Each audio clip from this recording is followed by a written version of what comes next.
All right. To put your paint on, chalk paint does dry pretty quick. And my goal is to get the paint on and distributed first and foremost. And then we worry about our lines here. Once we get that paint on.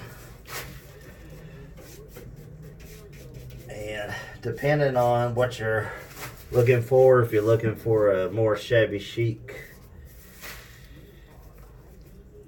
look, is whether you'll go with a second coat or not. And one thing I do to make sure I get my edges covered, and make sure that's done before I do the other part, because you can put your drawer on and then realize you got edges showing. And personally myself, I like the wood showing through a little bit. And notice I'm just taking my brush, starting at the end and going all the way with the grain of the wood. And on my edges here, I go up and then over. It's a little thick paint here on this edge, so it's puddling up on me. So I want to get that off.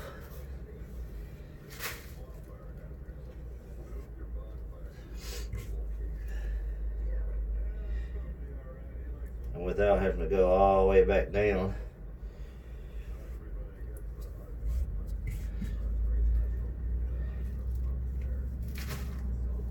you can start in the middle with a light touch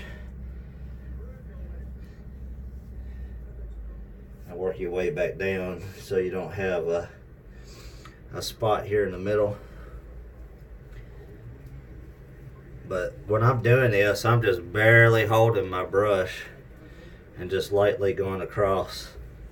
You don't have to put pressure down very much to move the paint. And so I only have to do one coat. I don't put a lot of pressure down, because if I do, it'll take the paint up and you'll see the wood more. And I don't want to do that, because I like doing one coat and being done with it. So that's how I apply my paint. I do that with the cabinet as well.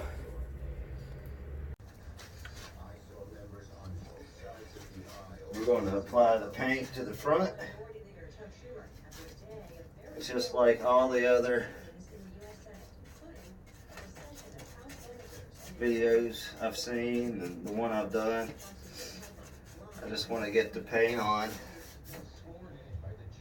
We'll worry about fixing the paint or the lines here in a minute.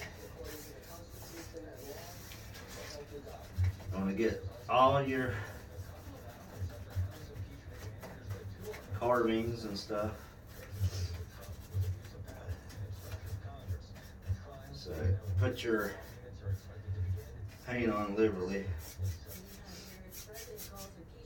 That way you don't have to come back and add more. Time's money, so let's get it on here quick. You gotta think about, if you're doing this for a living, you know, what you're gonna have time-wise involved, and that's gonna affect your bottom line of how much you can sell this for.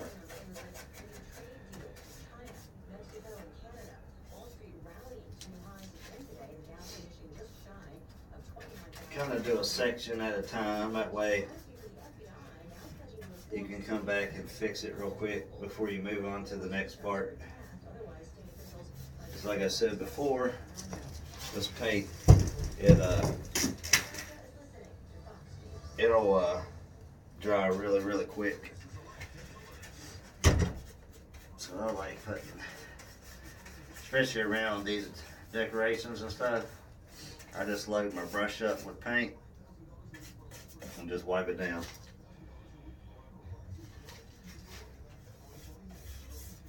And always be sure to get under your lips when they have like edges like this and up under here. Get up under those, it only takes a second.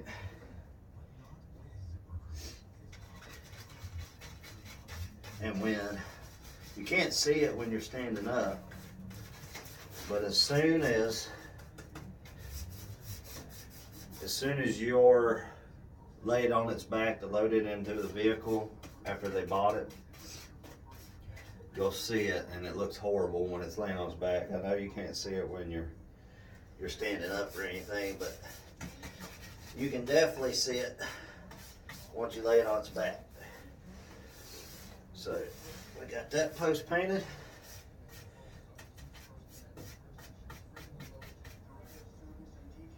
And I just took my brush, went the whole length. I messed that up a little bit. So we'll fix that. And do the same thing here, just get your paint on. Get good coverage. So hopefully all you'll need is one coat. Again, that's all preference for whoever's painting it. Whether you want any of your wood showing at all or some of it. Completely up to you. And one thing I do too is I paint inside these lips for two reasons. And I do about an inch across. Because some of these I didn't check, I didn't really look, but some of these drawers will sit inside of these lips, and it will, you can see the wood inside. So I always make sure these are painted so I don't have that problem. I'll just go ahead and do it while I'm painting, and I think I'm done, and then I gotta go back and repaint that, and then I get some over here, and it makes this look like it looks different. I mean, like you got two coats on it, and then the rest of it's only got one coat, and it looks funny, and then you end up having to do a whole nother coat on top of that after you thought you was finished. So just go ahead and hit those lips. I mean, you see how long it took me. It took me like no time to hit it. Oh, let me get down here on my knees.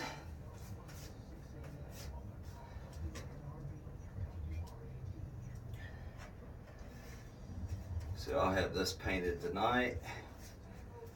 It'll be for sale tomorrow in my booth. And more than likely, today's Thursday, this thing will be sold by Saturday.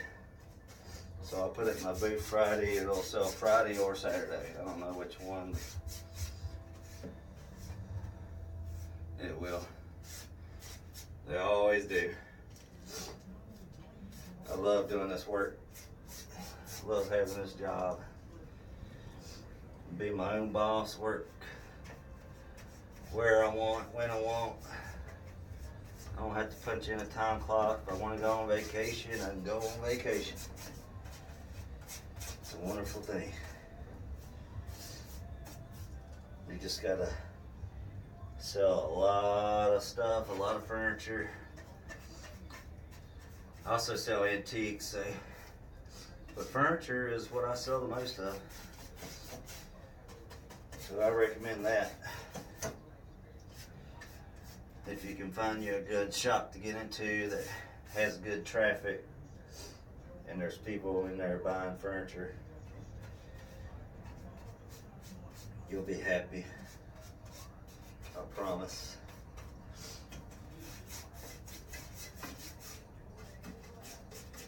Alright, so we've almost got that done. I'm gonna put a little bit more here.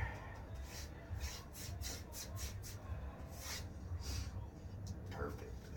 See, I'm down here now. I can see I didn't get good coverage underneath, and that always bothers me.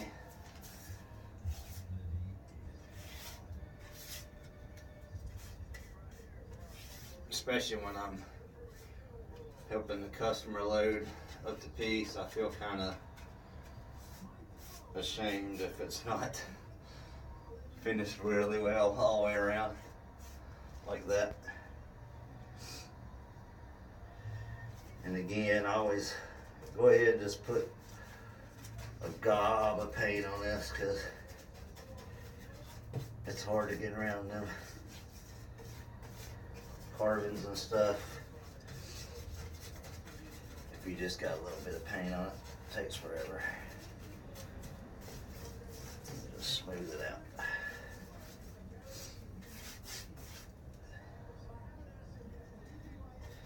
Just like that.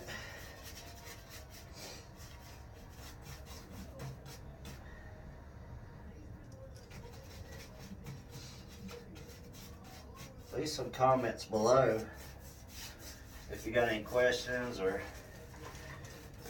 maybe you got a technique I could use.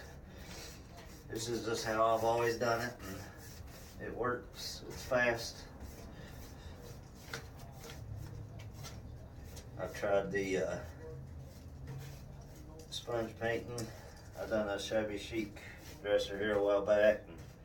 It was already painted and had a bad paint job on it, but I left that one color on it and just worked off of that what was already there, and I layered my paint on it,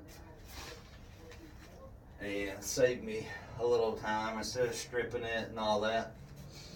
So don't be afraid to buy a pre-painted piece. If it's chipping or anything, you just sand it down a little bit and layer your paint, and it turns out real nice. If you get a chance, go check out my video. It's just me painting. It shows a before picture, and then it's a time-lapse video. So it kind of shows me doing the whole thing, but it only takes like 13 minutes for the video. And then I got a picture of the dresser at the end that shows what it looked like after it was done. It turned out real nice. I got that piece done and let it dry. I done it early in the morning, so it was dry by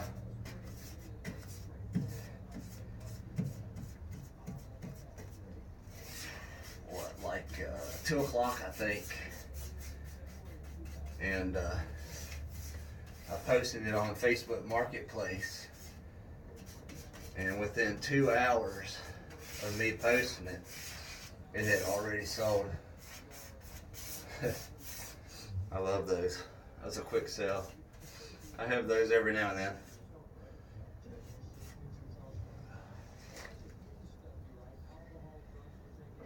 Definitely a blessing. If I had took and stripped that piece down and everything and took all that time, I wouldn't have made any money. So sometimes you just gotta think outside the box to make things work in your favor. You know, everything don't have to be the same. You don't have to do the same technique all the time. I got so many different ways I do things to kind of adapt to what the piece of furniture is and what I need, that I can go out and buy almost any piece of furniture and make money on it and make it work. Even if it's broke. I've gotten broken pieces, and you can take those and just transform them into something else. There's nothing wrong with that.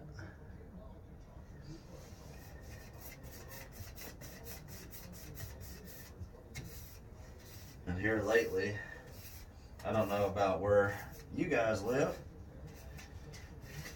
but one thing that's hard for me right now to sell is a china cabinet or something with doors with glass on it. If it's enclosed, especially those 1930s style where they had the little bitty door and they had like the big sides. And then, of course, you got the sides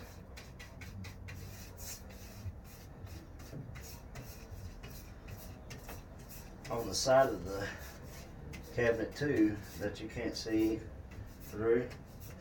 And I came across, I always turn those down because they're hard sellers. Nobody wants them. They don't display well and not really useful. And I got a friend who took one of those, and they took the door off and took the sides off, and the existing shelves that were inside of it, took them out, and they made a beautiful primitive shelf, like a display shelf. Put two lights up in the top. It's just a really nice piece. I may do a video on it just to show what they did so you guys can see that. But all that talking done, paint applied,